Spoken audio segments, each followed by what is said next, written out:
When it's time to replace your wiper blades, a Mopar authorized dealer can provide you with the right set for your vehicle, and you can install them yourself in just a few minutes. To remove a windshield wiper blade, first raise it off the glass by lifting the wiper arm to the full up position. Next, flip up the locking tab to disengage it and tilt the lower end of the blade away from the arm. Now, use one hand to steady the arm and the other to push the blade away from the J-hook and toward the windshield.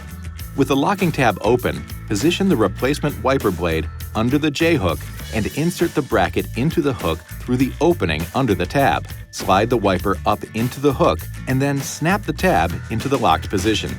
Now, just lower the wiper blade onto the glass and repeat the process for the other side. This video is not intended to take the place of your owner's manual.